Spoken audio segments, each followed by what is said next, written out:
Bismillahirrahmanirrahim. Assalamualaikum warahmatullahi wabarakatuh. Alhamdulillah wassalatu wassalamu ala Rasulillah nabiyyina wa sayyidina Muhammad ibn Abdullah wa ala alihi wa sahbihi wa dzurriyyatihi wa ummatihi wa man walah wa ba'd. Faya ibadallah ahbaballahi wa ahbaba rasulih sallallahu alaihi wasallam.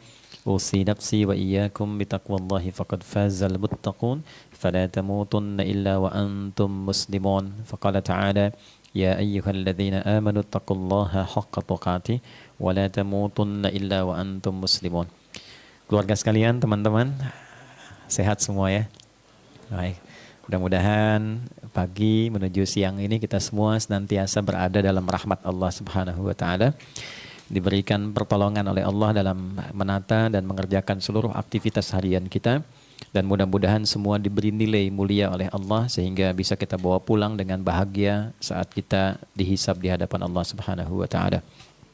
Yang pertama, saya minta maaf saya duduk sedikit lebih tinggi daripada teman-teman semua. Ini tidak mengurangi kemuliaan dan kehormatan Anda, ini hanya untuk sekedar terlihat saja untuk semua. Yang kedua, ini saya pakai sarung, bukan sengaja pakai, tapi saya belum berhenti dari subuh tadi. Jadi belum sempat lepas sarung juga tuh. Di subuh di Al-Azhar langsung berangkat, jadi nggak ke rumah juga. Ya, langsung ke Tanah Kusir, tadi ziarah ke makam sebentar, langsung ke sini. Ini nyambung lagi, kembali ke Pondok Indah. Terus melepas mahasiswa yang mau ke Tripoli, sampai malam nanti. Jadi ini sarung dipakai kayaknya sampai malam. Ketemu lagi. Baik, lebih daripada itu, saya berbahagia hari ini dipertemukan dengan semuanya dan dengan tujuan yang baik, di tempat yang baik, dengan orang-orang yang baik. Salah satu asbab yang paling kuat untuk terkabulnya doa. Jadi doa itu kalau ingin cepat dikabulkan, ada beberapa kondisi yang mempercepat. Di antaranya saya izin ganti dulu mic-nya supaya memudahkan. Bismillah, tes. Saya tes ya sebentar, terdengar jelas ya, insyaallah. Baik, yang pertama teman-teman sekalian, doa itu adalah harapan terindah yang kita mohonkan kepada Allah dari satu keinginan yang diharapkan terwujud.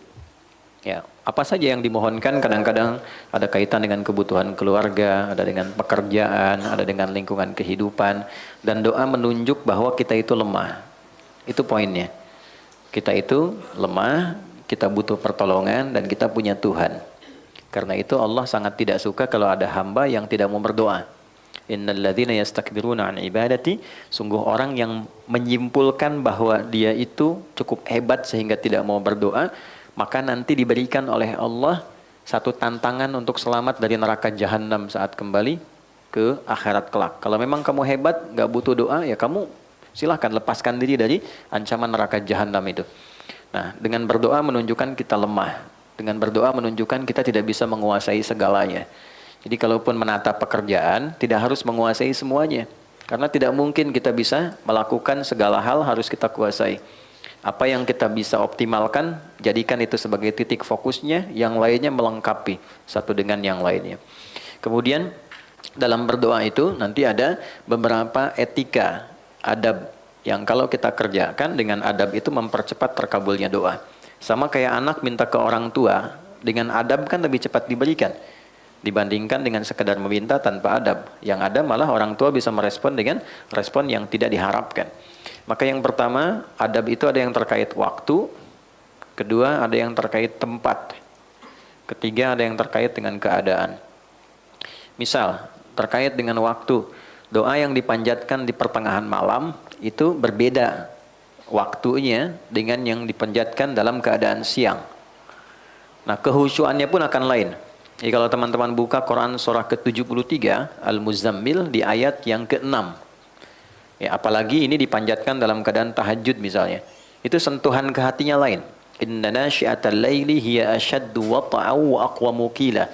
Sungguh bangun malam itu supaya kita bisa bermunajat, itu keheningan malam bisa mengantarkan kehusyuan pada permohonan kita sehingga menyentuh kepada jiwa. Karena gangguannya nggak banyak. Makanya tahajud itu kenapa utama walaupun sholat sunnah? Karena memang malam ini kita bisa melepaskan dari kepenatan dunia, menghilangkan dari berbagai macam perhatian yang memungkinkan kita tidak khusyuk dalam ibadah. Kalau siang kan yang lihat banyak, ya kan? Ya, kalau ke masjid lagi sendirian khusyuk, begitu banyak orang makin meningkat gitu kan. Nah, kalau malam siapa yang mau perhatikan? Riaknya tipis, ya. Kemudian sum'ah pengen didengar orang juga tipis karena nggak semua orang bangun. Nah, makanya kalau ada masalah yang urgent ya, teman-teman yang ibu ataupun teman-teman yang ikhwan, biasakan bangun malam. Minta sama Allah. Ya, waktu yang paling enak itu kalau sekarang subuh misalnya jam 4.44 lah ya, kurang lebih gitu ya. 4.44. Misal Anda bisa bangun dari setengah 4, jam 4 gitu. Nah, 4 ke setengah 5 itu namanya waktu sahar. Waktu sahar itu waktu paling bagus-bagusnya untuk istighfar dan berdoa. Ya, di situ ada petunjuknya di Quran surah ke-51 ayat ke-18. Wabil asharihum yastaghfirun. Ada kebiasaan satu keluarga itu orang-orang yang menghidupkan waktu akhir malam menjelang subuh dengan istighfar, mengoreksi diri. Bisa dilakukan dengan keluarga kompak. Ya, misalnya habis tahajud, walaupun tidak harus panjang-panjang, tidak harus banyak rakaatnya. Misal cukup 2 rakaat, setelah itu witirnya 1 rakaat misalnya. Jangan paksakan yang tinggi-tinggi dulu sampai Al-Baqarah rakaat pertama misalnya kan. Baik, atau seterusnya. Cukup misalnya yang pertama Al-Falaq, rakaat kedua An-Nas, nanti witirnya Al-Ikhlas. Ya, itu untuk memulai. Nanti kalau sudah rasanya makin enak, tingkat lagi 4 rakaat, suratnya tambah. Nah, poinnya adalah kadang-kadang suka lupa habis tahajud selesai begitu saja. Tidak. Sunnah yang kedua istighfar. Nah, astagfirullahaladzim kan? Astagfirullahaladzim. Itu yang paling pendek.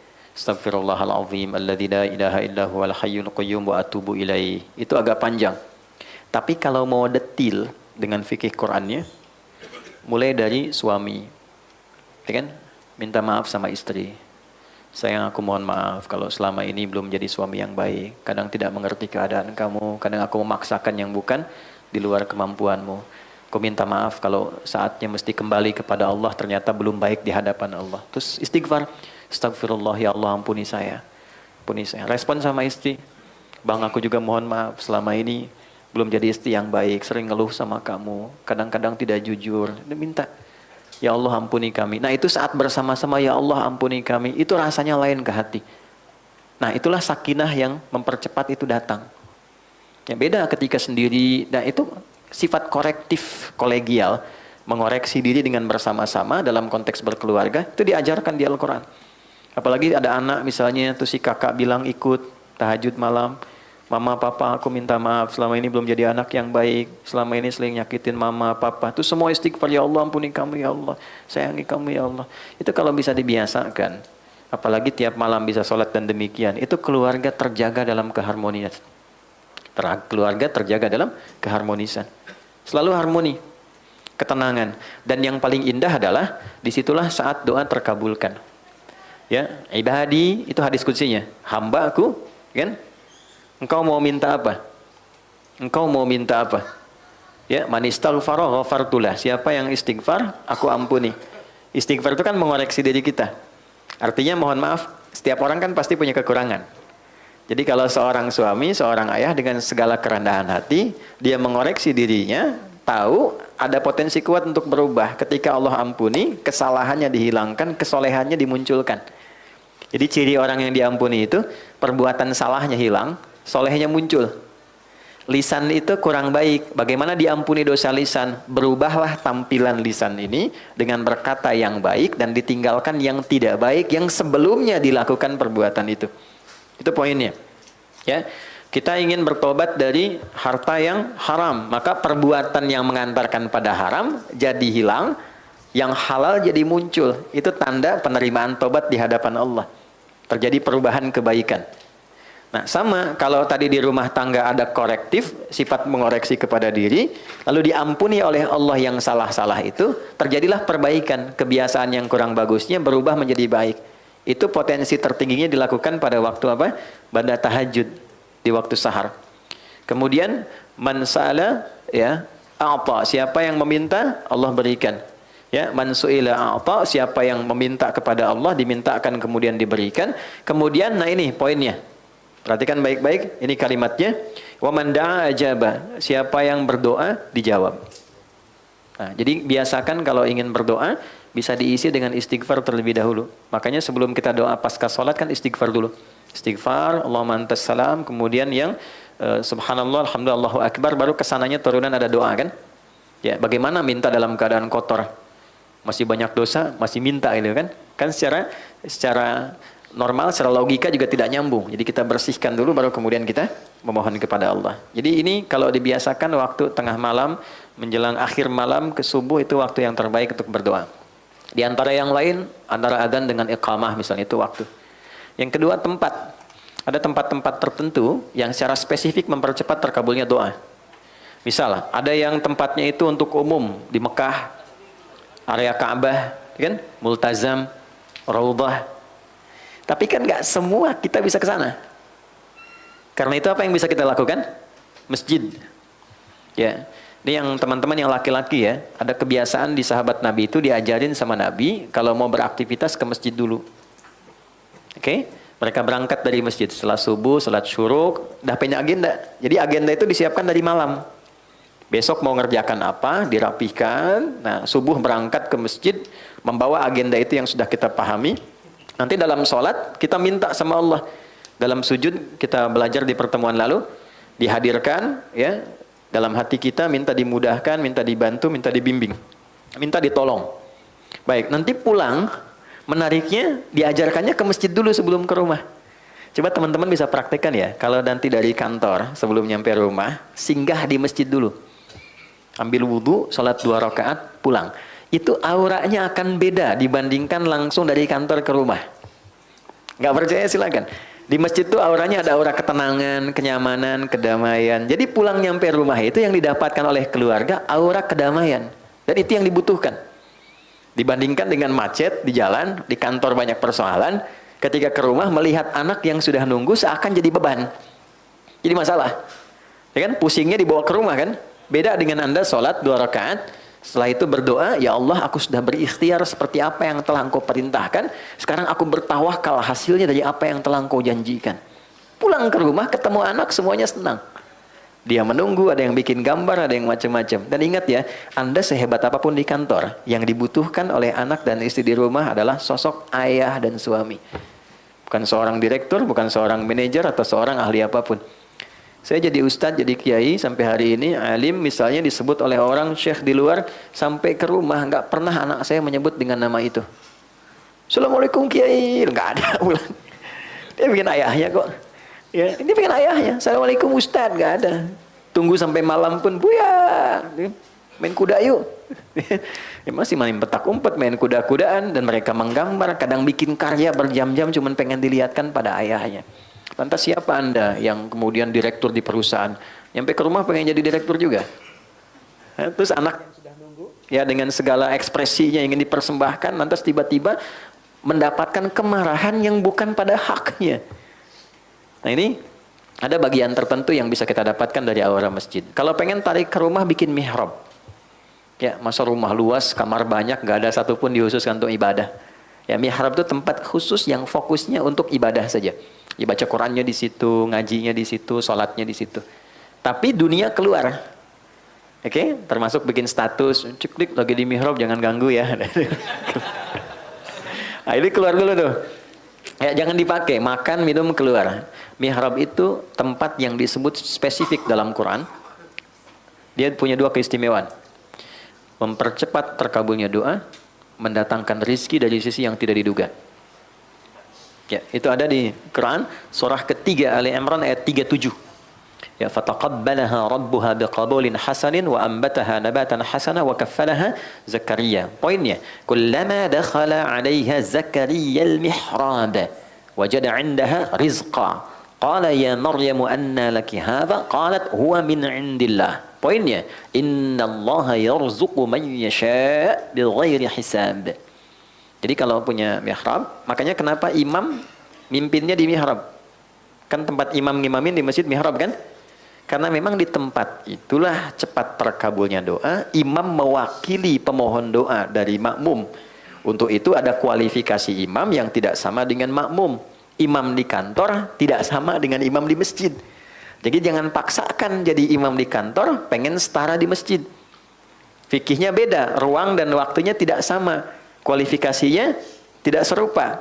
Pelajari boleh, kalau sudah paham boleh dilakukan.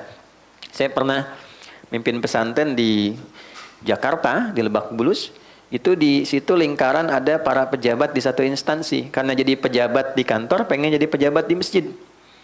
Jadi motivasi yang bagus, pengen jadi imam dan memaksa jadi imam. Bilang bagus, kapan lagi ada pejabat mau jadi imam di masjid? Ya, tapi ternyata bacaan bermasalah. Maka ketika diingatkan oleh santri, jawabannya juga bagus, mengesankan. Justru kami jadi imam untuk dibenarkan bacaannya.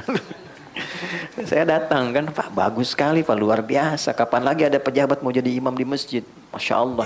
Tapi begini, supaya bacaannya benar dan bagus, dan kehormatan Bapak pun jadi istimewa saat jadi imam, saya tawarkan begini.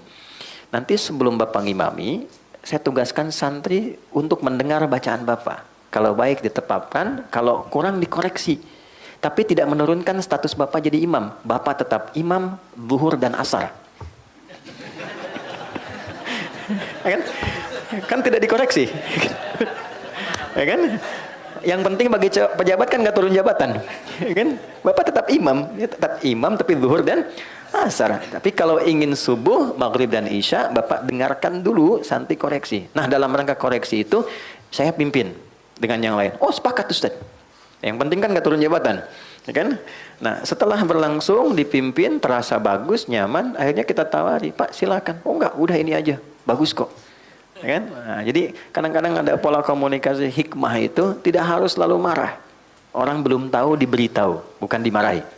Ya, maka di rumah bikin, walaupun tidak harus satu ruangan, sehamparan sejadah, kita bisa sholat, kita bisa minta. Nah, itu mempercepat terkabulnya doa. Jadi tempat sudah, kemudian waktu juga sudah, ya kan? Nah, yang ketiga adalah kondisi. Kondisi itu biasanya berkumpulnya orang-orang saleh saat pengajian. Ya, hadisnya ada di riwayat Ibnu Majah.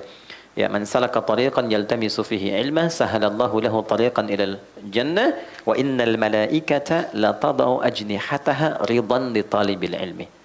Paham? Tidak. Siapapun yang menginvestasikan, meluangkan waktu, tenaganya, kesibukannya, dan dia arahkan satu bagian waktunya untuk belajar agama.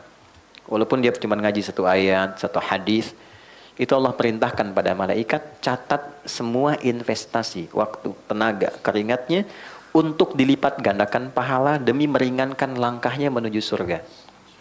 Oke? Jadi ini nggak mudah. Wa innal malaikata, dan berikan satu tambahan saat dia mulai berangkat tapi niatnya memang spesifik untuk belajar.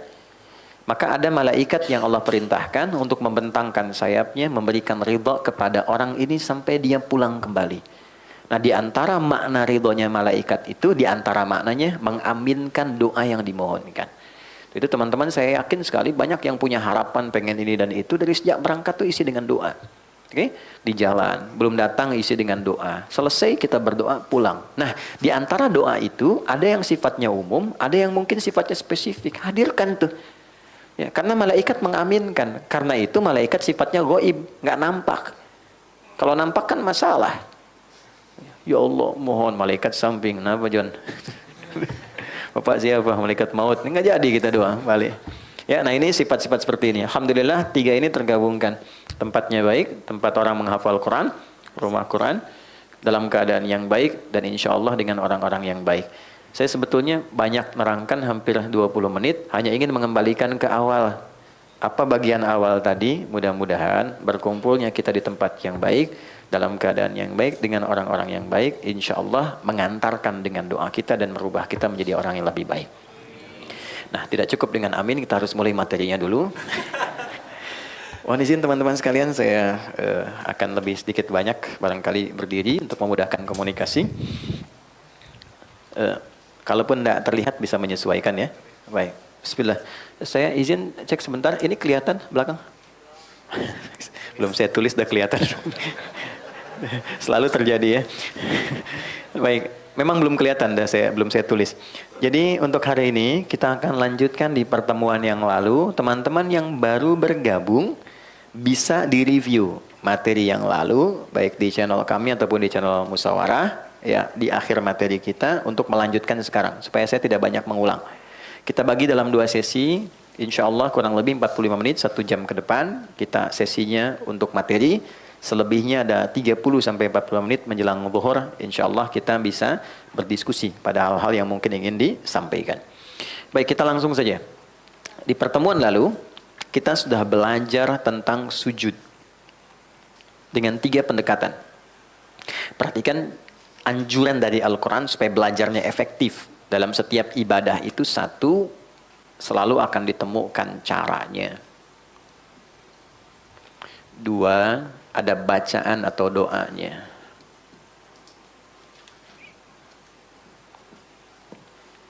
3, nah ini yang jarang dikaji, saya garisi yang 2 ini. Nah ini hikmahnya atau maknanya apa dan implementasi kehidupannya. Oke.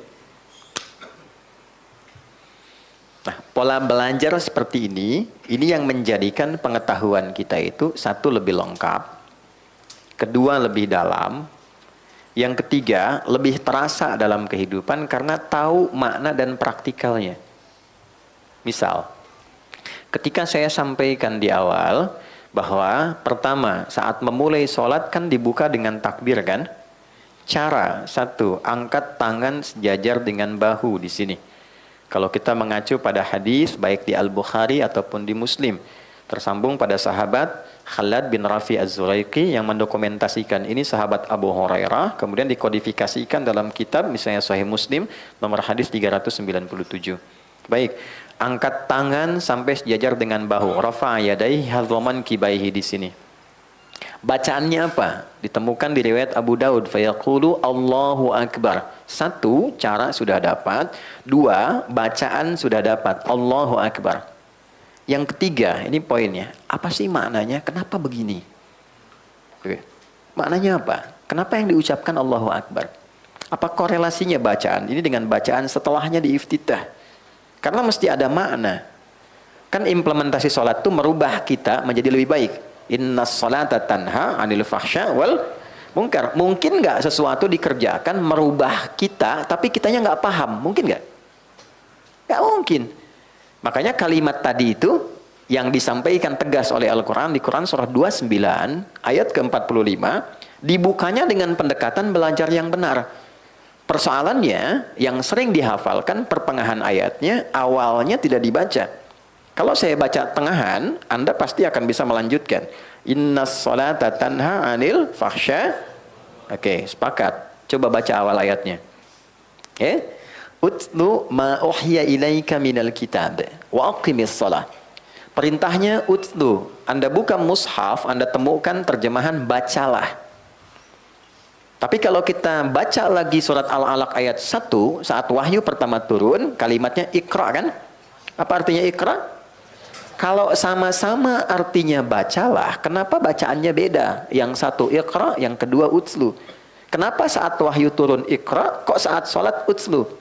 Secara cepat dan singkat, ikra itu dari qiraah, orangnya qori, membaca sesuatu tanpa dituntut memahami yang dibaca.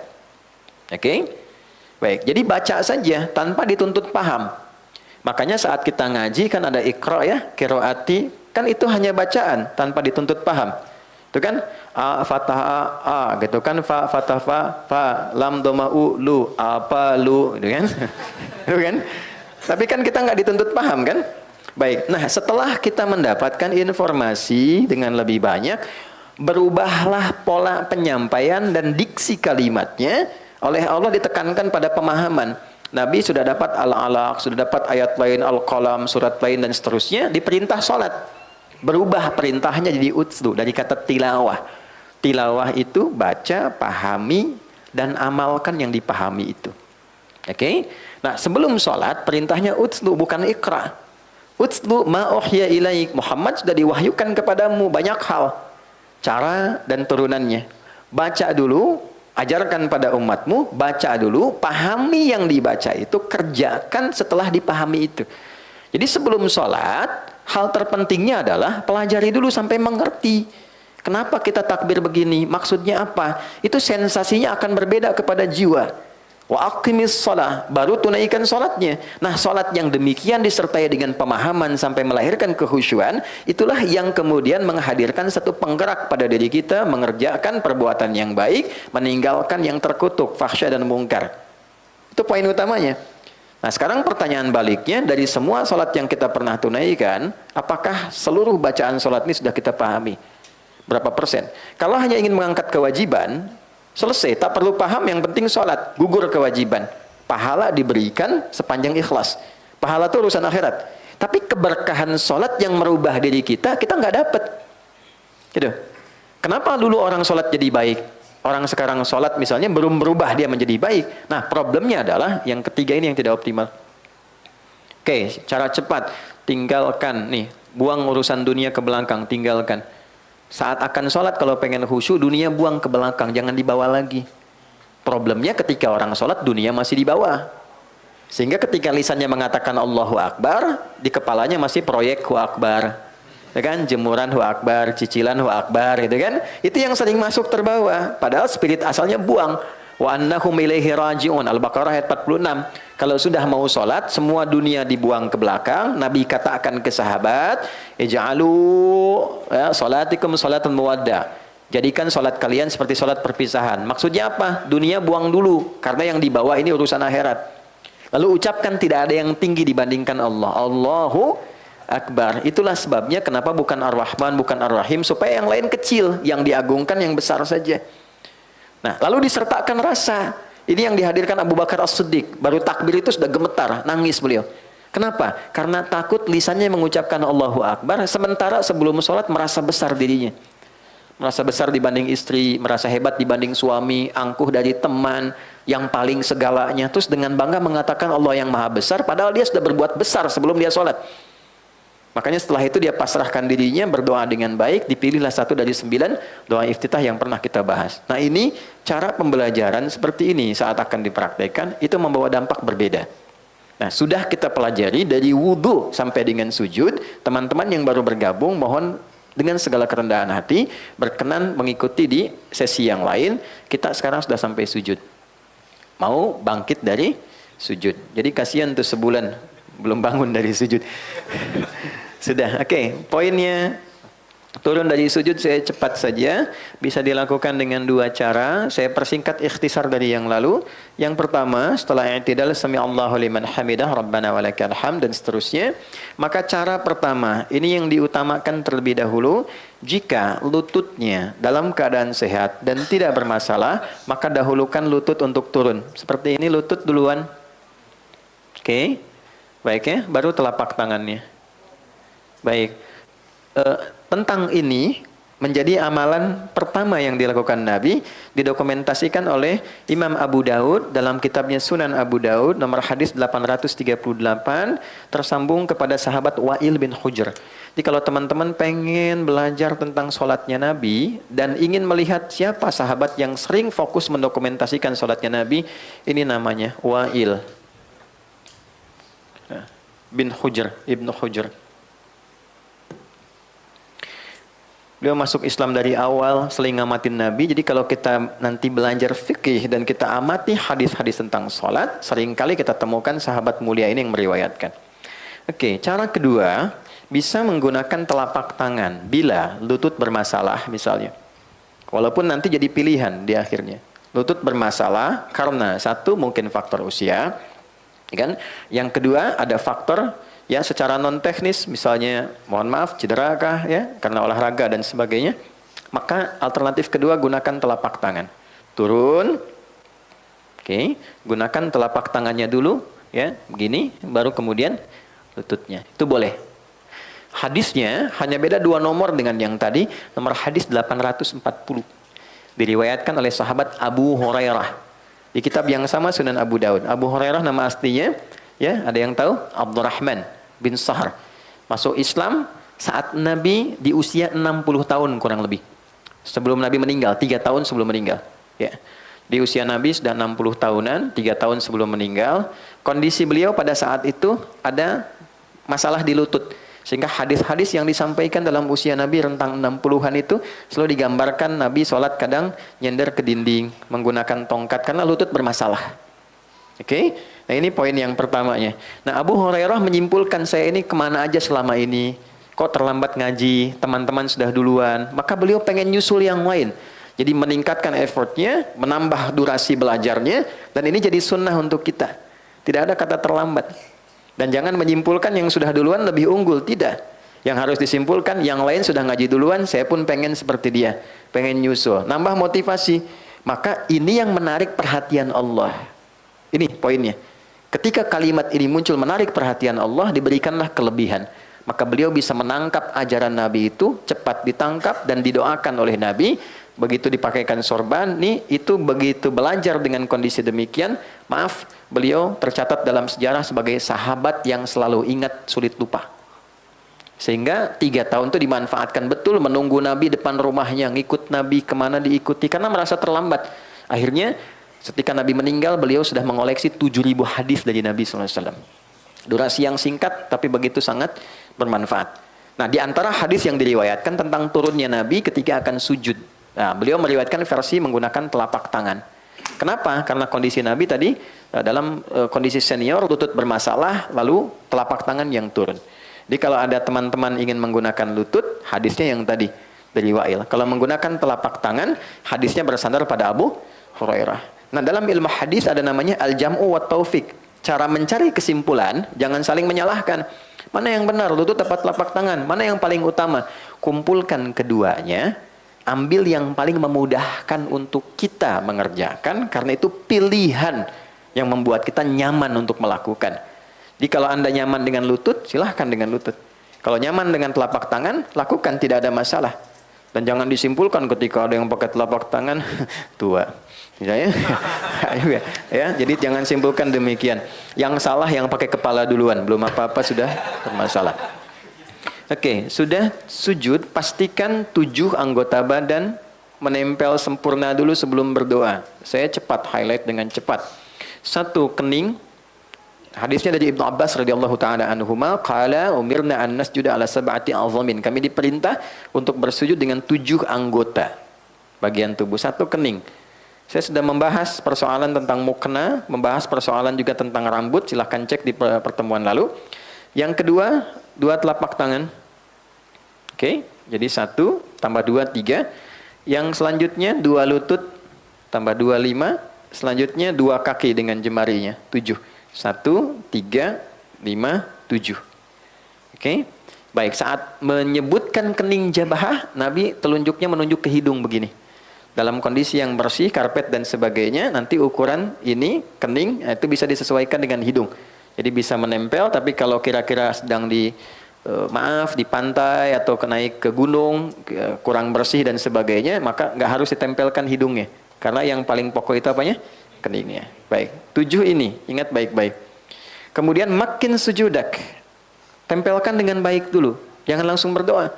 Ini baru turun, belum nempel, sudah doa. Subhanallah rabbiyal a'la. Tidak. Tempelkan dengan nyaman, makin sujudak, sampai merasakan sensasi yang enak nempelnya. Yang penting kening. Ingat ya. Karena itu jangan gunakan, sekali lagi, jangan gunakan alas sujud yang terlampau empuk. Sehingga tidak terasa pertemuan kening dengan tempat sujud. Ya, karena itu saya sering koreksi sejadah yang kalau kita sujud itu nggak rasa nempel. Kayak ngambang. Jadi ibu kalau beli lihat sejadah, teman-teman, jangan lihat bagusnya. Lihat fungsinya. Sejadahnya memang bagus, tapi nempelnya kayak bantal. Begitu sujud nggak bangun-bangun gitu. Oke, ya, ini tempatnya yang semakin tempat itu rata dan membuat nyaman ini untuk sujud tuh bagus. Tempelkan. Biasanya kalau yang belum terbiasa agak pusing awal-awal, setelah itu enak tuh, karena darahnya kan dipompa tuh, ya ngalir ke otak, ngalir lagi, dan ada titik pusat di sini. Ya ada riset menunjukkan God spotnya gitu di tengah ini. Lalu tangan sudah menyatu semua enak, baru berdoa. Nah di titik ini kemarin sudah kita bahas doa pembukanya, ya kan? Subhana rabbiyal a'la atau subhana rabbiyal a'la wa bihamdi, atau yang ketiga subhanakallahumma rabbana wa bihamdika allahumma firli. Nah di sini kita berhenti pertemuan lalu.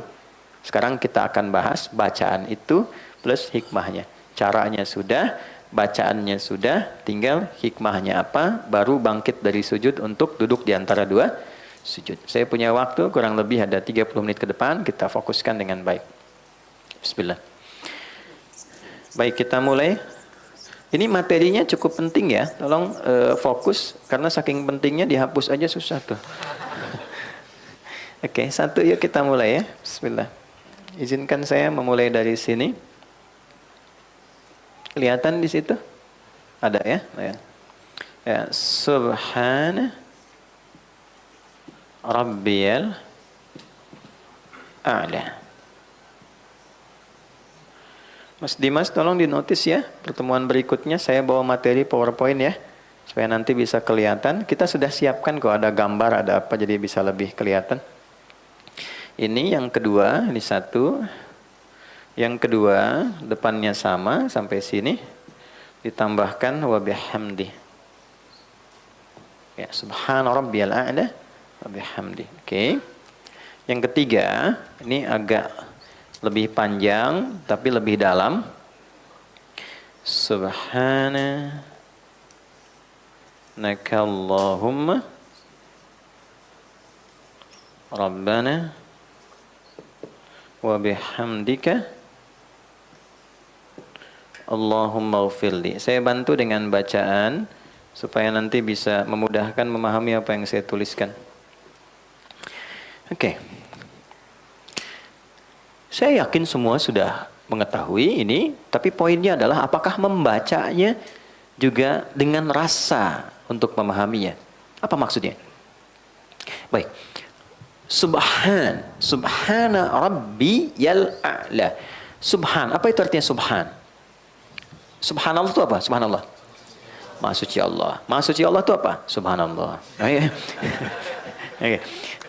Subhan tidak disebutkan dalam Al-Quran atau bahkan bahasa Arab standar kecuali menunjuk pada satu keadaan, sifat atau sikap yang tidak sesuai dengan keagungan Allah.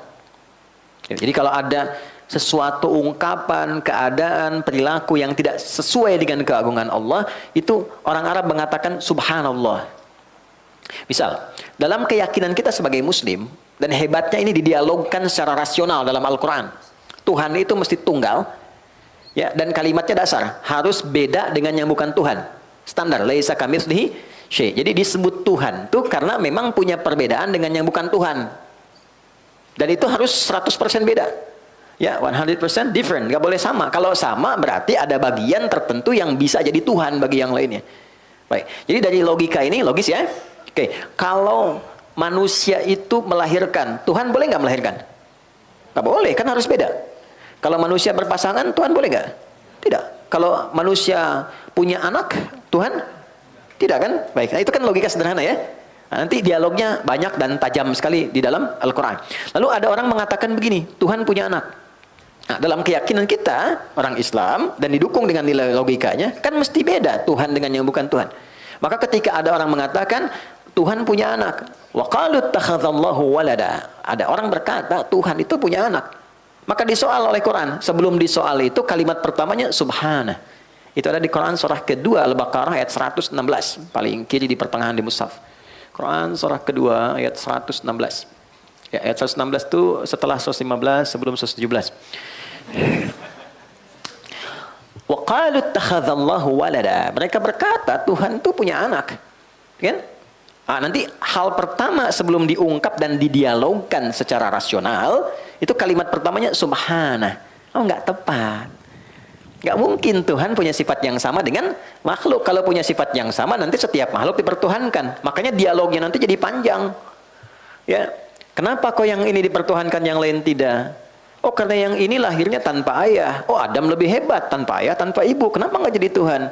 Kalau yang ini menghidupkan yang mati, Ibrahim lebih hebat, menghidupkannya dicincang dulu, terus dipisah di beberapa bukit, dipanggil dengan kalimat yang sama dengan nama Allah, nyatu lagi. Kenapa Ibrahim yang lebih hebat gak jadi Tuhan? Terus dicari sampai akalnya berpikir. Tapi setelah itu pun gak dipaksa. Lakum dinukum. Itulah indahnya Islam. La ikraha.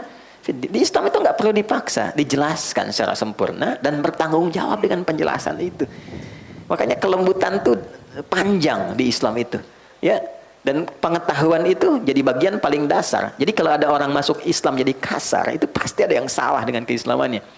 Ya, suami itu sepanjang muslim pasti akan lahir sifat-sifat kebaikan dalam dirinya. Nah, demikian istri juga sepanjang seorang muslimah itu pasti akan lahir kelembutan dalam dirinya. Karena ajaran di Quran itu tidak ada nilai-nilai yang mengantarkan pada penyimpangan dari fitrah manusia. Balik ke sini. Nah sekarang gini, setelah itu ada Rabbi. Dari sifat rububiyah, Rabb itu artinya sifat perawatan, pemenuhan kebutuhan, ya kan? Jawaban dari doa yang merawat, menyembuhkan. Oke, Quran surah ke-7 di ayat 172, Al-A'raf ayat 172. Perjanjian pertama kita dengan Allah sebelum terlahir itu menggunakan Rabb. Lihat kalimatnya. Wa idz akhadha rabbuka min bani adama min zuhurihim dzurriyyatahum wa asyhadahum ala anfusihim alastu bi rabbikum. Bukan alastu bi Allahikum bi rahmanikum, tapi Rabb. Ya. Terjemah enaknya begini. Apakah engkau bersedia komitmen menjadikan aku sebagai satu-satunya Tuhan yang dengan itu aku akan merawatmu, menyembuhkan engkau kalau sakit, memaafkan kalau salah, memenuhi seluruh kebutuhan hidupmu, mengampuni kalau berdosa, dan menerima ketika engkau kembali. Kalau ada tawaran begitu, kita menerima dengan syarat atau tanpa syarat? Pasti tanpa syarat. Mau nggak ikut saya? Kebutuhannya ditanggung, kalau sakit saya bawa ke dokter, kalau fasilitas saya penuhi semua, pengen apa saya berikan. Kalau salah saya maafkan, saya nggak marah. Kira-kira kalau ditawari begitu, mau ikut atau tidak? Ya, maunya itu ada fikir lagi atau enggak? Tidak. Kalau berfikir lagi, pertimbangan kalimatnya umum. Naam. Tapi kalau kita terima tanpa syarat, bala. Ya, bala. Makanya jawabannya bala. Cuma sekali ya. Kalau 2 kali jadi makanan. Bala-bala. Bala syahidna. Ya, aku siap terima, aku bersyahadat. Makanya syahadat itu dilekatkan dengan sifat rububiyah ini. Yang merawat, memberikan perhatian, yang menyembuhkan, memaafkan, dan sebagainya. Jadi, ditariknya ke saya, Rabbi. Nah, disinilah kedalaman sujud. Saat sujud, kita mengakui, ya Allah, Engkau yang merawat aku. Memberikan segala kebutuhanku. Memaafkan aku kalau salah, membimbing aku ke jalan yang benar, ngasih oksigen tanpa memberikan batasan. Semua Engkau berikan kepadaku. Tapi dalam keadaan demikian, aku masih melanggar ketentuanmu. Lisanku masih tajam. Tanganku bahkan sekarang mewakili lisanku, menyakiti orang dengan tulisan. Mencela dengan lisan, merendahkan orang lain. Kadang dipanggil sholat, aku nomor sekian kan. Padahal aku tahu yang memberikan rezeki Engkau. Yang memberikan kemudahan Engkau. Ya Allah, ya Tuhanku, aku tahu ini salah. Kan? Untuk itulah kita pasrahkan, dari berdiri kita rendahkan sepenuhnya, yang bagian terhormat pada diri manusia langsung dijatuhkan ke bawah. Itu titik tertinggi itu. Jadi ketika seseorang itu bisa merendahkan bagian terhormatnya ke titik yang terendah, itu artinya pengakuan terdalam untuk pasrah dan berubah. Kalau sudah bisa, tunduk betul. Makanya orang yang sering merendah, Allah pasti angkat. Nanti saya berikan hikmahnya di akhir. Ya, tunduk rendah. Nah, ini sifat pengakuan. Jadi kalau sudah sujud, kita itu merendah dan mengaku banyak salah. Ini yang jarang terjadi. Yang terjadi mengejar sujudnya saja. Bahkan ada sujud dengan kebanggaan. Sujud. Ya? Padahal dasarnya, ini konteksnya bukan dalam sujud syukur ya. Konteksnya dalam sujud kita merendah dalam ibadah. Jadi begitu turun, itu disertai dengan pengakuan, selama ini saya salah. Rabbi, sementara Engkau yang merawatku ya Allah. Ya Tuhan yang merawatku, memberikan kebutuhan. Subhan, nggak tepat perilaku saya. Dipanggil menghadap lewat adzan masih sibuk dengan dunia. Kan? Padahal tahu, dunia kan mau cari harta. Harta itu rizki. Terus kita simpulkan yang punya rizki Allah. Terus dipanggil sama Allah nggak datang, kan aneh. Kan? Anda kerja cari apa? Rizki. Yang punya rizki siapa? Allah. Sekarang Allah panggil pengen ngasih, Andanya malah lari. Bukan Anda, maaf, orang lain gitu ya. Kan nggak masuk akal juga kan? Nah, maka dalam konteks itu Allah balik. Di ayat Jumatan tuh lebih tajam lagi, di ayat ke-11 itu. Ya, itu kalimatnya dalam sekali. Dalam sekali. Ya. Ini ketika Nabi sedang berdakwah di awal masa Islam, Itu jamaah hadir beberapa banyak. Di awal-awal iman masih belum kuat. Tiba-tiba ada rombongan pedagang plus diskon besar-besaran. Kita lewat tuh samping masjid, lewat diskon 70%, 80%, tuh kan? Ya kayak ibulah begini gitu kan. Lagi pengajian begini, tiba-tiba ada lewat di depan informasi gitu kan. Oh, tas Dior diskon 80%. Saya tanya, masih bertahan di sini atau keluar satu-satu? Tuh kan? Nah, itu tinggal 12 jamaahnya, yang lain keluar. Tinggal 12 orang. Maka apa yang terjadi? Turunlah ayat yang ke-11 dari surah Al-Jumu'ah. Itu kan? Wa tarakuka qa'ima.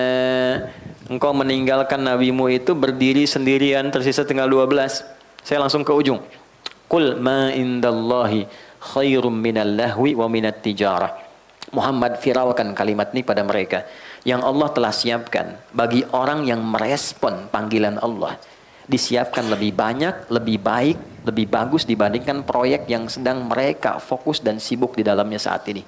Jadi akan terjadi, rumus Qurannya begini, kalau nggak disebutkan tokohnya siapa, kejadiannya kapan, itu akan terjadi dengan substansi yang sama tapi tokoh yang berbeda. Ada orang akan meninggalkan Jumat demi mengejar proyek. Ya, maka sampaikan, kata Allah, ya Muhammad sampaikan apa yang Allah telah siapkan itu lebih dahsyat, lebih tinggi nilainya dibandingkan proyek yang sedang mereka kerjakan. Ujungnya lebih indah. Wallahu khairur raziqin. Bukankah Allah yang memiliki rizki yang terbaik dalam membaginya? Kamu tahu aku yang punya, kamu tahu aku yang berikan. Kenapa saat aku panggil untuk aku kasih, kamu justru menjauh dariku? Itu pertanyaan basic sekali. Nah, ini yang sering terjadi dalam kehidupan. Begitu kita sujud, nah suasana itu mesti dibawa. Ya bagaimana doa bisa dikabul kalau ini saja belum kita hadirkan? Kan merendah dulu, evaluasi dulu. Anda datang ke pimpinan di kantor, ya kan? Bawa proposal. Bang, izin Pak, ini permohonan untuk bulan ini, semoga Bapak bisa meng-ACC dan sebagainya. Yang kedua, izin Pak, mohon arahan, mohon evaluasi. Barangkali yang kemarin ada kekurangan-kekurangan, saya mohon diberi petunjuk. Yang salah-salah, barangkali mohon diarahkan supaya saya bisa perbaiki, meningkatkan kinerja, supaya lebih baik Pak. Ini untuk gambaran yang kemarin dan pengajuan yang akan datang. Antara yang satu dengan yang kedua, peluang diberikan ACC-nya, dikabulkan tuh besar yang mana? Satu atau dua? Saya yang kedua. Demikian saat sujud, Anda kan meminta. Mohon dikabulkan, pengen doa, kadang terisak tangisan, tapi sifat ini nggak hadir. Maka yang paling harus dihadirkan pertama kali ini sifat a'la kehadap Allah dulu. Ya Allah, Engkau yang maha agung. Tidak setara dengan sikapku yang selama ini kadang menjauh darimu, kadang melanggar banyak ketentuanmu. Aku pasrah ya Allah, pasrahkan dan segala kehormatanku pada dirimu saat ini. Aku mohon ampunan selama ini bersikap yang tidak pantas. Itu kurang lebih makna dari kalimat subhana rabbiyal a'la. Kalau kita teruskan wa bihamdi, maka kita sertakan pujian setelah itu. Ya Allah, perilakuku yang kurang baik tidak mengurangi kesempurnaan pujian untukmu. Tidak mengurangi keistimewaan segala kemuliaan yang melekat kepadamu. Lalu kalau kita ingin tambahkan lebih dalam lagi, ini Allahumma gfirli. Ya Allah, dengan segala luas ampunanmu dan dengan segala kekuatan dan kemuliaanmu, mohon ampuni hamba. Hamba sadar, hamba salah. Itu kalau kalimat itu keluar, mengaku saya salah, itu mahal.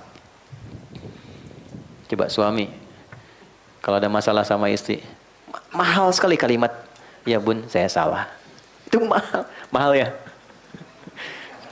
Mahal banget tuh. Ya. Pokoknya kadang ada satu psikologi di hadis itu menarik sekali bagi perempuan itu. Ya, dia tuh tidak peduli betapapun ya Anda benar, tapi hanya ingin mendengar bahwa ya dia tidak salah gitu. Nabi itu datang dalam satu kondisi sudah sibuk ke rumah, itu Sayyidah Aisyah curhat. Ada ulama yang menghitung curhatnya itu kalau dihitung sampai 2 jam.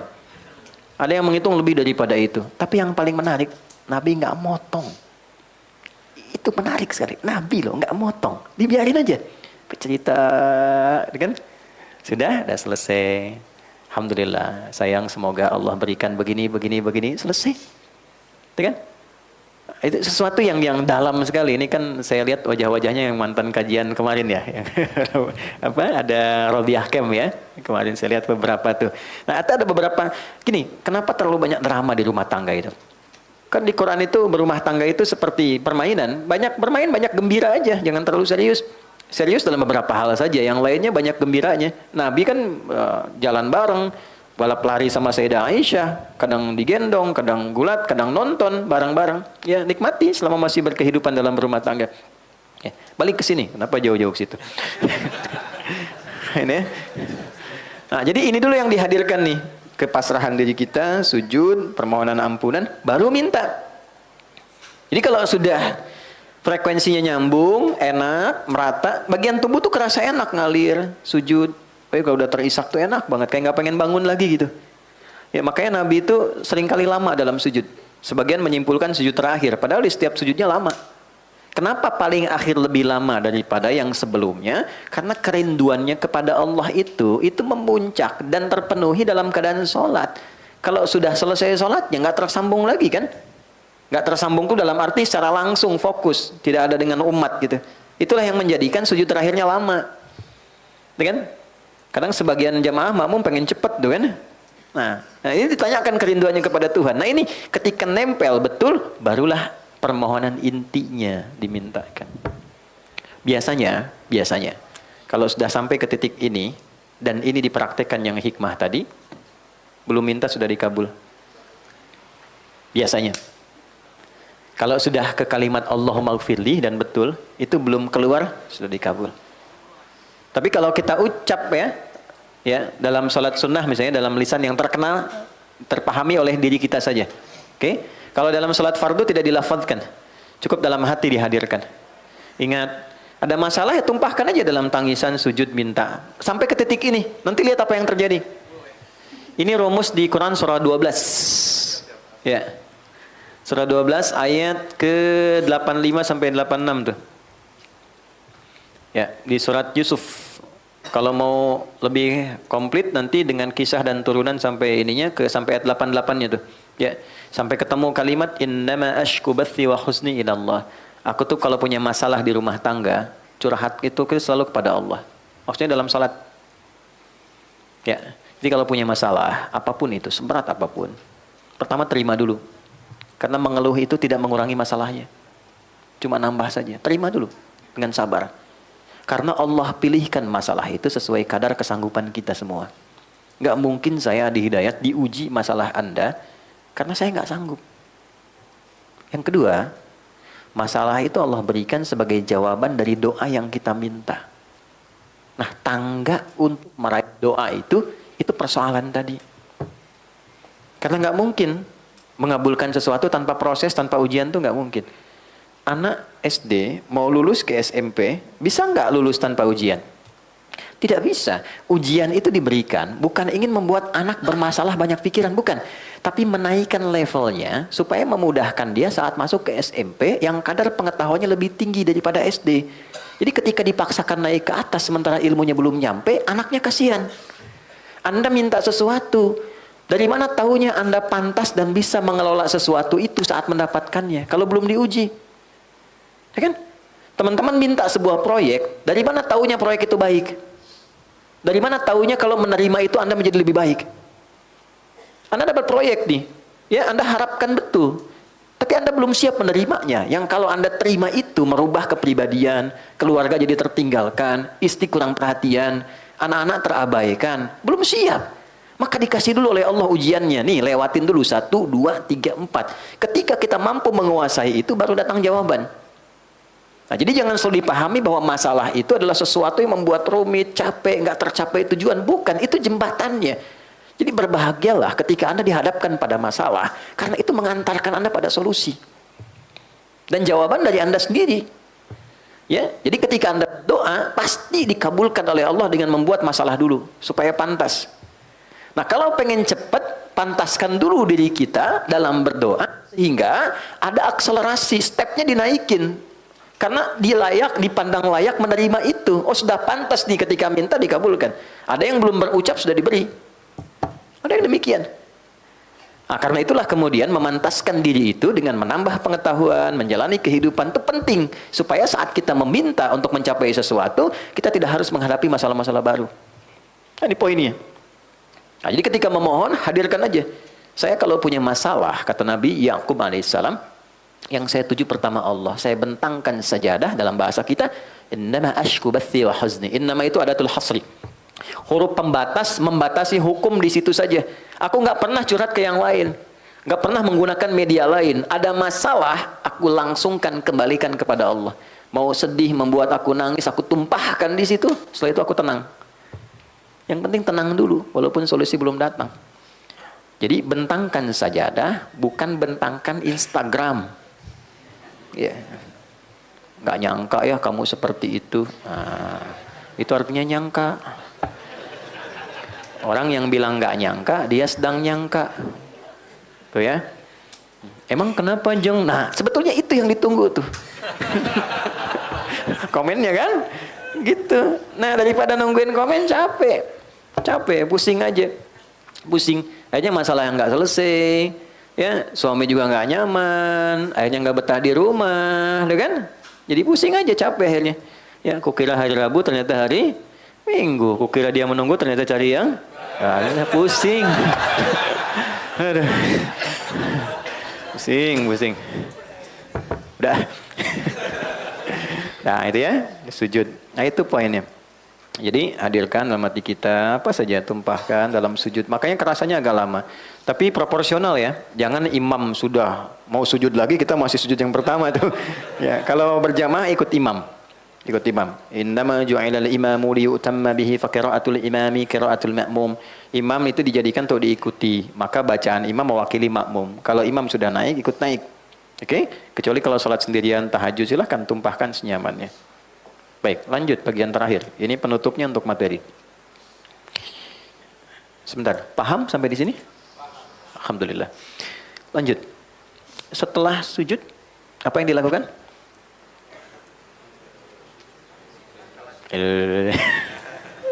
Setelah sujud yang pertama, apa yang dilakukan? Yang dilakukan bangkit dari sujud. Langsung duduk. Bangkit dari sujud. Bagaimana cara bangkitnya? Seperti apa posisinya? Dan apa yang dibacakan? Setelah tahu caranya, maaf tangan kiri, saya perbaiki. Setelah tahu caranya, kemudian bacaannya, baru kemudian hikmahnya. Saya boleh beri catatan dulu ya, sebentar. Untuk pertemuan berikutnya, dengan segala kerendahan hati, kalau ada meja itu ya, agak lebar dan lebih kuat, bisa dihadirkan Mas Miko ya. Ya, bukan apa-apa, bukan buat saya, supaya ada yang volunteer bisa naik, bisa kelihatan prakteknya lebih mudah. Di sini kan buat sujud nggak pas ini, duduk nggak optimal. Oke, kita mulai ya. Untuk saat ini, sementara saya minta izin, ini saya geser dulu ke belakang sini, nggak usah berubah. Satu orang aja minta izin ke sini supaya tidak merubah saf. Bisa? Nggak apa-apa. Jazakallah khair. Ke sini aja supaya saya juga jangan ke sana kan ini ada orang duduk sini aja. Nah. Oke, ya. Ya. Nah, antum jangan kemana mana sini aja. Ini Ustaz berdiri di sini Ustaz. Izin ya, maaf ya. Nah, aman handphone aman. Nah, udah. Kalau ke sana Spanyol kiblat sini. Nah. Izin sebentar, di kamera mohon difokuskan ke praktek ini supaya lebih terlihat dengan baik ya.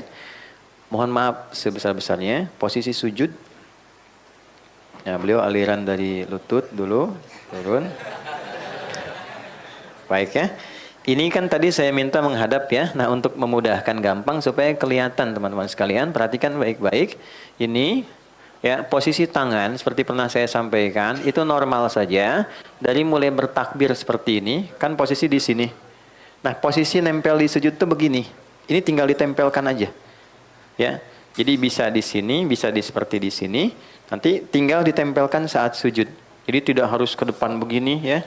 Kan ada yang salah paham tuh. Jangan ketawa lagi sujud. Praktek.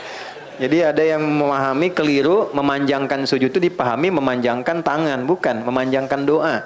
Tangan tetap di sini ya. Satu. Kemudian yang kedua, ini tidak menempel ke sini ya. Ya, jangan nempel, jangan nekan. Ini diingatkan kuat oleh Nabi. Karena apa? Itu bisa menekan diafragma. Ya, darah sedang dipacu, kuat ke jantung ke otak, ini ditekan, bisa bahaya. Jadi tetap dibuka sampai Nabi itu mengilustrasikan kalau anak kambing lewat bisa masuk. Ya kan? Itu ilustrasi kiasan ya. Jangan untuk ngukur anak kambing datang lewat, tidak. Kan itu juga orang Arab yang zaman dulu gitu. Ini maksudnya ada ruang. Kemudian itu sudah kening, sudah menempel, 2 telapak tangan, 2 lutut. Ini bagian kaki, maaf ya, ini menutup sudah bagus, bukan terbuka ya lututnya. Mohon izin Ustaz menghadap ke arah papan tulis ke sini, izin. Nah ini bagian kakinya, ya. Jadi ini tertutup begini, jadi tidak membuka begini, ya, tutup seperti ini. Nah, enggak pakai tutup aja. Udah. Nah sekarang kita akan langsung bangkit dari sujud. Ustaz bangkit silakan. Ya, Allahu Akbar. Nah, tahan. Izin ya. Saya soroti yang pertama hadis riwayat At-Tirmidzi. Ya, kita lihat baik-baik teman-teman sekalian.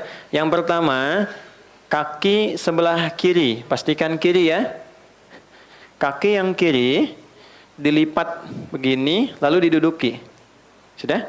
Nah, bisa dilihat posisi di sini sudah bagus, yang kiri dilipat begini, nah lalu diduduki. Dah? Dibentangkan.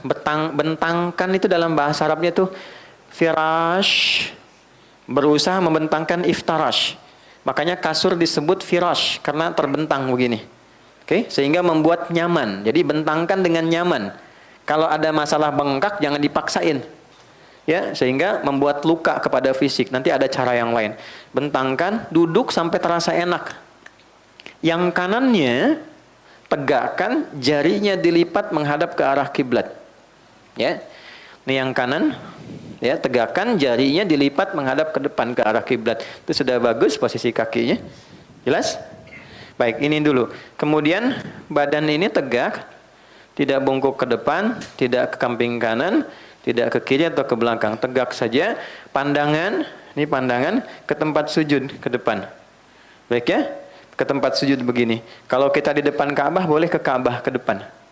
Jelas ya? Baik. Nah, ada juga yang ulama mengatakan pandangan ke depan, boleh depan atau tempat sujud. Karena itu dianjurkan berpakaian yang pantas, yang baik sehingga tidak mengganggu dari pandangan orang lain. Baik ya?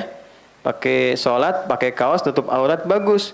Depannya Ronaldo, belakangnya Messi misalnya, kan jadi masalah tuh, gambar-gambar repot. Kemudian tangan ini, izin Ustaz menghadap ke sana supaya kamera bisa melihat. Baik. Letakannya di mana? Nah ini ya. Nah, diletakannya itu di atas lutut sedikit, bagian paha ujung dekat ke lutut. Ya, jadi bukan nutup lutut begini atau ditarik ke belakang begini, cukup didekatkan ke lutut dan terurai begini. Terurai saja, santai saja gitu ya, tidak menekan begini atau melepas begini, terurai seperti biasa begini. Jelas sampai sini? Baik, silakan kembali, jazakallahu khair. Baik, sekarang perhatikan baik-baik. Tadi duduk ini dilakukan setelah apa? Sujud kan? Baik, kita tadi setelah mendengar bersama uraian bahwa sujud itu kan posisi paling dalam saat seseorang merendah. Dengan menempelkan bagian terhormat di kepalanya kan? Perhatikan. Seorang yang biasa merendah di hadapan Allah, maka Allah akan mengangkat derajatnya dengan lebih baik dibandingkan orang yang selalu meninggikan dirinya. Rumus dalam sholat, kalau orang biasa tinggi, Allah pasti rendahkan.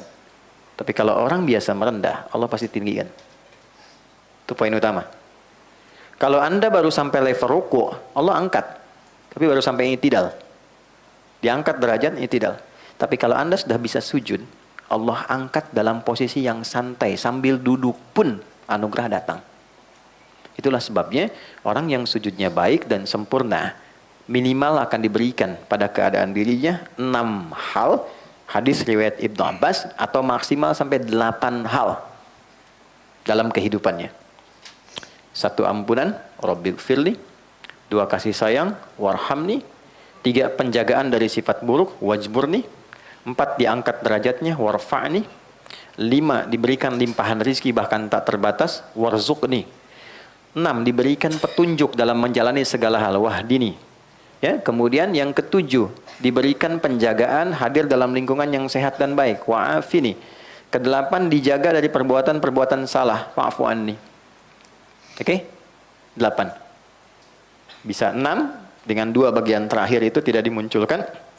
karena terwakili dari yang sebelumnya, atau 8 dimunculkan lagi untuk penegasan sebagai penguat. Baik. Nah, jadi kalimat yang pertama setelah bangkit dari sujud, kan diangkat ya, dapat anugerah. Inilah yang paling dahsyat. Di semua riwayat walaupun ada perbedaan urutan, tapi kalimat pertamanya sama. Rabbighfirli. Ada yang pakai Allahumma, yang 6 bacaan Allahumma firli.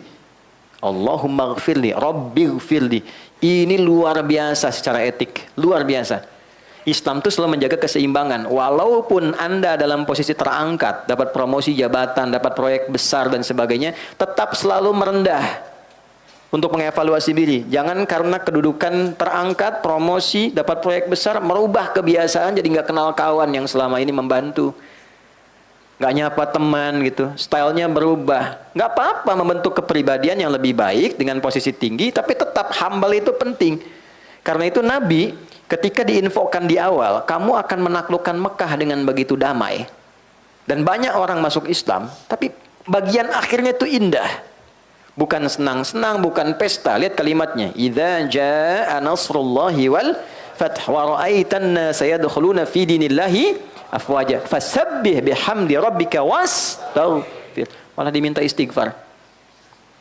Coba Anda bayangkan, pemimpin besar menaklukkan satu wilayah yang selama ini tidak mudah, mengeluarkan beliau dari situ, diusir, dihina, dipersekusi, temannya dieksekusi. Begitu diinfokan, kamu akan masuk ke situ dengan damai, tenang, nyaman, orang banyak masuk Islam. Tapi perintah Qurannya apa? Istighfar ya. Kenapa? Supaya jangan ada perasaan jumawa saat masuk seakan merasa yang paling hebat. Padahal yang mengantarkan Allah. Kalau ditugaskan di perusahaan baru, Anda masuk ke ruangan, dihadapkan pada karyawan, jangan merasa tinggi dulu. Siapa yang mengantarkan Anda ke situ? Bersikaplah humble biasa, hargai orang-orang di sekitarannya, apresiasi kinerja mereka. Terima kasih dengan kinerja Anda semua yang ada di sini, Anda membantu saya untuk hadir berpartner bersama Anda hadir di sini. Walaupun memang penugasan kepada saya sebagai seorang pimpinan, ini tidak mengurangi kinerja dan kebersamaan kita sebagai seorang teman. Ini spirit pertamanya. Jadi kalau ditempatkan dalam posisi tinggi yang nyaman pun, jangan lupa untuk koreksi diri. Itu poinnya. Dan ini diajarkan dan perintah langsung dari Allah kepada Nabi SAW. Orang yang terbiasa menempatkan diri seperti itu dalam setiap kondisi dan keadaannya, maka apa yang terjadi? Warhamni. Allah turunkan rahmat yang menyayangi dan meliputi ia dalam setiap gerak dan langkahnya. Warhamni.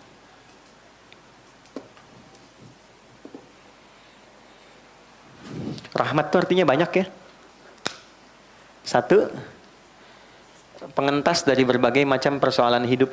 Bahasa kitanya solusi dari berbagai problematika kehidupan. Jadi Allah itu kalau pengen menyelesaikan masalah hambanya, diberikan rahmat dulu. Dengan rahmat itu solusi datang. Itu ditemukan di Quran surah kedua ayat 157. Ya, masalahnya di 156, 155, sabarnya 156, rahmatnya 157. Oke, dari 155, walanabluwannakum bisyai'im minal khaufi wal ju'i wa naqsin minal amwali wal anfusi wath thamarat wa basyiris sabirin. Hei yakini, sepanjang kau hidup punya harapan tertentu, aku pasti akan uji engkau yang hidup demi mewujudkan harapanmu. Satu, gelisah. Ya, gelisah itu termasuk ujian, khawatir, gelisah. Ini gelisah, kapan Ustadz selesai nih? Yang kapan waktu ini jemput dan macam-macam. Ada. Wal ju', lapar. Ya, ini Dimas ini ada makan siangnya enggak nanti nih, ada snacknya enggak banyak. Ya. Wa naqsi minal amwal, harta berkurang, kemarin proyek bagus sekarang berkurang. Wal anfus, kadang sakit, ada rekan yang meninggal dan sebagainya. Wath thamarat, hasil kerja keras kita, proyek kita, tender kita kok diambil orang. Ya, itu ada yang saya koreksi sedikit, diterjemah diartikan buah-buahan. Saya agak kurang setuju dengan terjemahan itu. Karena agak rasa kurang adil. Kalau tukang buah saja, tukang sayur gimana gitu ya yang lainnya. Nah, jadi maksudnya itu bahasa kiasan di balaghah. Buah-buahan itu kan orang nanam dulu dari benih, jadi pohon, keluar, kemudian sebagainya bunga. Jadi yang siap dipanen besok, mangga udah jadi, besok mau panen, malamnya diambil orang. Anda nyiapkan studi, disusun proposal bagus, majukan tender. Anda harusnya menang, diserobot orang. Itu maksudnya. Hasil kerja keras kita diambil orang. Wa basyiris sabirin. Gembiralah, berbahagialah orang sabar. Ini menarik ya. Ada orang dikasih masalah malah senang. Tuh, bisa nggak sampai ke level itu? Ya, punya masalah malah senang. Bisa nggak? Karena bahasa Qurannya, Berikan kabar gembira pada orang sabar. Jadi ada orang yang gembira ketika menerima masalah. Ya, kok bisa gitu? Sendal hilang malah gembira. Keluar sini sendal hilang, gembira. Ya kan? Tapi gembira itu bukan menghilangkan ikhtiar. Gembira alhamdulillah. Pulang tanpa sendal, bukan begitu. Ya, itu salah namanya. Dia tetap berikhtiar, tapi gembira menerima itu. Kenapa dia gembira? Karena tadi di awal, dia tahu masalah itu jalan mengabulkan doanya. Jadi kalau Anda sedang punya masalah, catat tadi malam doa apa. Nah itu jalannya.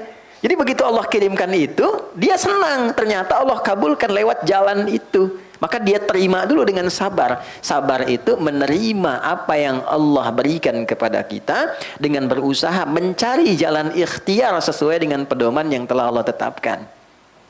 Lalu kuatkan diri, kuatkan dulu supaya ada motivasi. Cara menguatkannya ayat 156. Alladzina idza asabathum musibah qalu inna lillahi wa inna ilaihi. Persoalannya ayat ini sering dibatasi bacaannya kalau ada orang meninggal. Padahal ini ayat umum terkait dengan ujian hidup. Ya Allah, Engkau yang kasih, Engkau pasti berikan solusinya juga. Ya Allah, terima kasih, aku berdoa, Engkau kirim ujian, Engkau pasti kirim jawabannya juga. Itu maksudnya. Nanti ditafsir di Al-Insyirah, inna ma'al usri, pasti ada solusinya, pasti bisa. Itu poinnya, katakan pada diri kita. Itu ada ayat yang meminta kita mengatakan untuk memotivasi diri. Jadi kalau sedang ada masalah berat, katakan, ini pasti selesai, bisa. Itu kita punya ayatnya, Mas. Yang praktekkan Jepang loh. Jepang tuh dari kecil dilatih, kamu bisa ini. Dulu kan 96 ya Mas Adi, 97 ada acara Benteng Takeshi itu. Ya, naklukan Benteng Takeshi, bikin meriam-meriaman, kan reporternya datang, kamu bisa itu kan. Ya kalau nggak salah itu ya. Masa-masa Dragon di TPI kalau nggak salah jam 7. Ya. Kan ada Dragon Ball tuh yang tulisan Sasuke Watanabe ya. Kemarin kan pengisinya baru meninggal tuh. Saya hafal itu, tahu saya. Ya Piccolo kan yang Kamehameha terus ada atasnya. Tapi saya nggak banyak nonton, cuman ini aja tahu ini gambaran. Tapi saya melihat bahwa ini fitrah manusia. Kan kalau sudah di Kamehameha itu mati, terus di atasnya kan ada bulatan ya. Bulatan itu kan sukun. Sukun itu kan bulat, sukun itu kan tenang. Jadi kalau meninggal usahakan pulangnya tenang. Ya ayat Tuhan nafsul mut, jiwa-jiwa yang tenang. Fitrah itu nggak bisa dihindari, nggak bisa dihindari.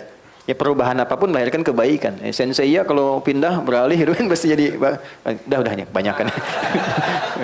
Dah sini aja nih, dah. Nah, kalau sudah terasa motivasi diri kita baru ayat 7-nya ulaika alaihim salawatum mir rabbihim. Orang-orang yang selalu memotivasi diri ketika diuji, itu dipuji oleh Allah. Karena dia menerima itu dan meyakini sebagai pemberian Allah. Dipuji. Anda dipuji pimpinan, tokoh besar di Indonesia begitu senangnya. Kenapa nggak senang dipuji Allah? Kan? Setelah dapat pujian, warahmah, ulaika alaihim salawatum mir rabbihim warahmah. Ini dikasih rahmat, begitu rahmat diberikan, wa ulaika humul muhtadun, dibimbing oleh Allah untuk mendapatkan solusi. Jadi orang-orang yang sujudnya benar, ketika bangkit dari sujud, di antara anugerah terbesarnya adalah Allah selalu menghadirkan solusi dalam setiap masalah hidupnya. Gitu. Makanya seakan-akan nggak punya masalah. Padahal hidupnya banyak persoalannya. Tapi Allah sudah ringankan sebelum dia dapatkan. Karena sujudnya banyak. Tawakalnya banyak. Apa dikira jadi ustadz itu nggak punya masalah? Tidak. Masalah antum kan diserahkan ke saya juga. Nanti habis ini pertanyaan tuh. Saya sebelum ke sini dapat kertas. Baru datang kertas banyak tuh. Masalah semua tuh. Soal rumah tangga orang, kreditan motor, riba ini, macam-macam. Sampai masalah-masalah yang spesifik. Ya, nah itu hal-hal demikian, insya Allah Allah ringankan. Sepanjang apa? Terkoneksi sama Allah. Yang punya solusi Allah, yang punya rezeki Allah, yang punya ketenangan Allah. Kenapa nggak kita sambungkan diri kita dalam sujud? Nggak ada yang paling enak dalam sujud. Punya persoalan, ambil wudhu, hadap kiblat, sholat, sujud, tumpahkan. Nggak apa-apa, nangis nggak apa-apa, tumpahkan. Keluar enak. Udah itu tenang. Allah tuh ngasih tenang dulu sebelum solusi. Itu pasti tenang dulu. Kalau sudah tenang, jiwanya nyaman. Jiwa yang tenang melahirkan kreativitas yang cemerlang. Catat tuh, bikin status.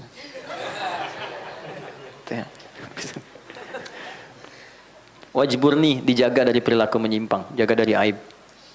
Ya, ini kan pasti aib nih. Ya, maaf, lisan menyimpang, dari bicara yang baik jadi nggak baik, telinga menyimpang sampai ke kaki. Nah itu orang yang rajin sujudnya bagus, dijaga oleh Allah.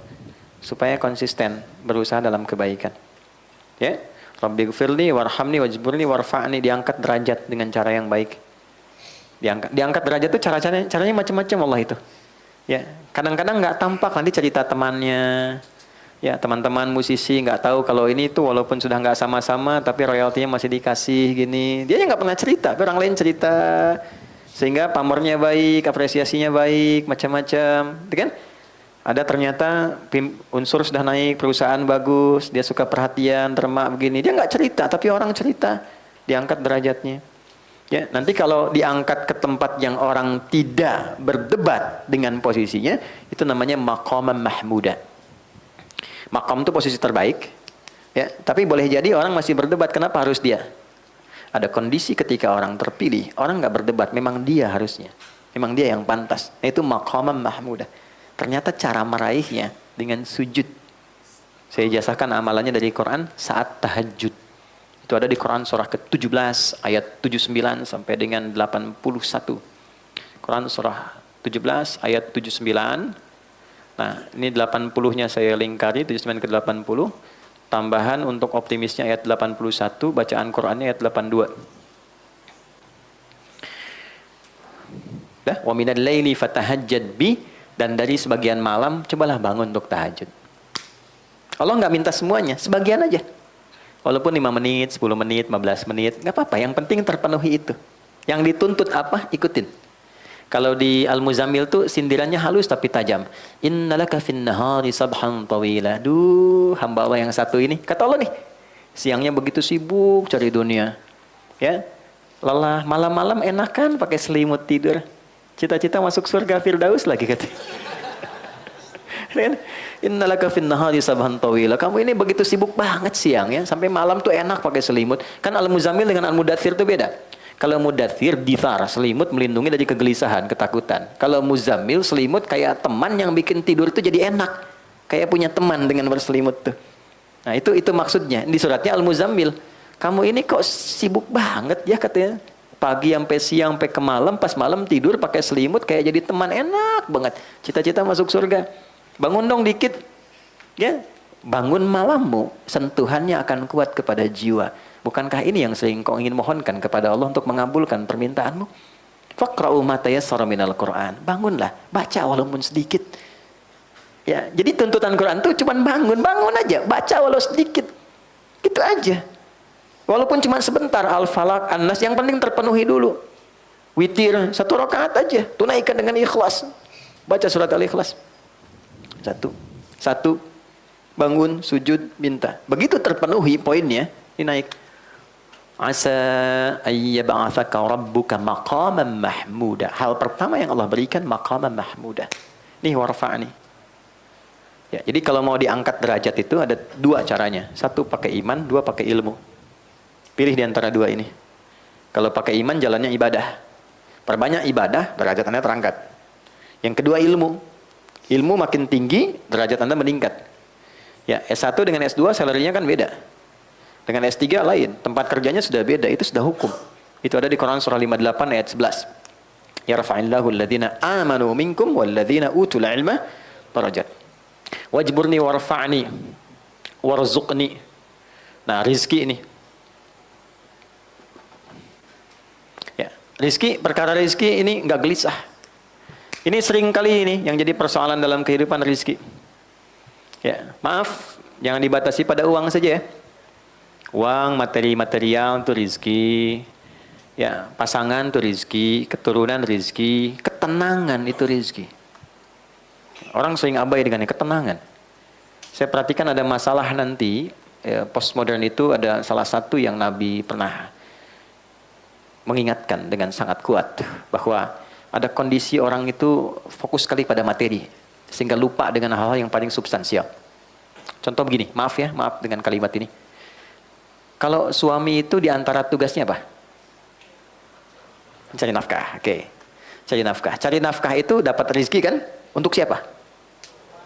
Keluarga kan? Nih, keluarga di dalam rumah, cari nafkah keluar rumah misalnya. Berarti nyarinya untuk ke dalam kan? Saya mau dapat uang, saya olah supaya di dalam rumah jadi nyaman, gitu kan? Baik, jadi yang paling penting itu harta yang di luar atau yang di dalam rumahnya? Dalam kan? Karena kita mencari keluar untuk yang di dalam kan? Kok bisa dalam prakteknya Anda prioritaskan yang di luar dibandingkan di dalam? Kok bisa? Kok bisa waktunya habis buat di luar dan tidak ada untuk ke dalam? Itu kan sifat korektif pertama. Ya, handphone dengan anak penting mana? Kalau anak datang saat Anda sedang tulis WA, yang disimpan handphonenya atau yang dimarahi anaknya? Ya. Kadang ada sifat ketidakadilan yang nampak itu tanpa disadari, itu terjadi. Nah, salah satunya apalah ketika orientasi itu pada yang substansial bergeser pada titik-titik yang penunjang saja. Mau sekunder, mau tersier dan sebagainya. Contohnya apa? Materi itu penting, itu mawaddah. Kan ini musyawarah tuh, muda, sakinah, mawaddah dan rahmah. Mawaddah itu kan nomor 2 setelah sakinah.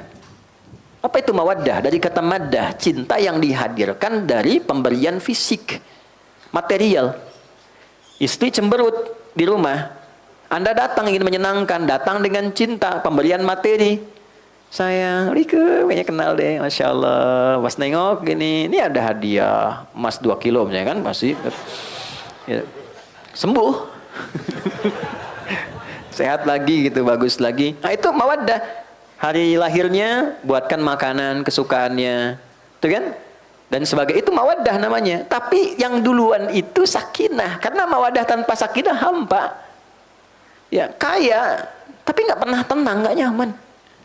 Itu yang perempuan ibu deh, pilih ya. Kaya tapi gelisah, atau miskin tapi tenang. Nggak ada pilihan ketiga, 2 aja. Saya tahu kaya tapi tenang. Coba, kaya tapi gelisah, atau miskin tapi tenang. Pilih mana? Nah, ini menunjukkan sakinah itu di atas mawaddah. Anda boleh juara di perusahaan hebat ini, tapi ketenangan nggak ada. Ke rumah nggak tenang, nggak nyaman. Ada kasur tidur di lantai. Ya, sama anak gak nyapa, sendirian, sampai rumah masih ruang kerja sendiri. Ngapain? Katanya nyari kerja buat ke rumah, terus orang rumah gak ada perhatiannya. Lantas tujuan apa sesungguhnya yang sedang Anda bangun? Betul. Ya, ini poinnya, ini dasarnya. Jadi warfa'ni, nah, warzuqni, naik ke atas, ya Allah anugerahkanku rizki. Rizki yang bagaimana? Rizki yang dihasilkan dari sujud itu sangat berbeda dengan rizki yang dihasilkan bukan dari proses sujud. Karena kalau sudah dari sujud pasti mencarinya ikut aturan Allah. Sujud kan pada Allah. Gak mungkin nyari rizki di luar aturan Allah. Terus digunakannya Allah pengen apa? Dipakainya pasti begitu. Kalau sudah ini terpenuhi 6, wa'afini, pasti terjaga. Ya Allahumma hdina fiman hadait wa'afina fiman afait. Tempatkan aku di tempat orang-orang yang terjaga, yang sehat, yang baik. Pasti terjaga lingkungannya. Baru terakhir wa'fu anni untuk koreksi-koreksi kecil. Ya, kalau ada yang kurang tepat dipalingkan sehingga jadi lebih baik, ngelihat yang salah langsung paling kepada yang benar, itu korektif koreksi kecil yang menjaga kita secara detail.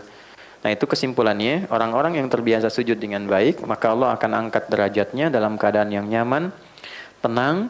Yang selanjutnya dalam keadaan tenang dan nyaman pun tetap tidak menghilangkan sifat tawadhu'nya dan kepasrahannya untuk berhamba kepada Allah. Yang dengan itulah dia mendapatkan anugerah-anugerah melimpah selama hidupnya sampai dia wafat menjadi hamba yang sempurna. Nah, sujud gambaran dari sifat ibadah. Orang yang ibadah disebut dengan abdun. Jamaknya disebut dengan ibadun. Karena itu dalam salat kita katakan iyyaka na'budu. Kalau kita berlatih mendapat rahmat Allah dari ujung kepala sampai ujung kaki karena ibadah, maka berubahlah nanti orang ini menjadi ibad plus sifat Allah pemilik rahmat namanya Rahman. Ibadur Rahman. Berbahagialah kalau sudah jadi ibadur Rahman, maka semuanya terjaga oleh Allah. Wa ibadur Rahmanil ladzina yamshuna 'alal ardi hauna wa idza khatabahumul jahiluna qalu salama. Di ibadur Rahman itu kalau sudah hadir dengan demikian, itu berkah, tempatnya berkah, lingkungannya berkah, teman-temannya nyaman, dan kemanapun dia beraktivitas selalu terjaga dalam keadaan terhormat. Itu materi kita di kesempatan kali ini. Kita punya waktu barangkali 15-20 menit ke depan sebelum mengondisikan untuk sholat zuhur berjamaah. Saya perkenankan pada teman-teman sekalian, jika ada yang kurang paham bisa dikonfirmasi untuk ditanyakan. Jika ada di luar topik yang ingin didiskusikan, diperkenankan juga untuk kita saling sharing. Kalau saya bisa untuk menjelaskan, saya jelaskan. Kalau tak mampu, nanti saya tangguhkan. Kapan kemudian kita jelaskan kembali. Kalau ada sesuatu yang tidak perlu diungkap, tolong disamarkan. Sehingga tidak harus menunjuk kepada sosok-sosok tertentu. Jelas insya Allah?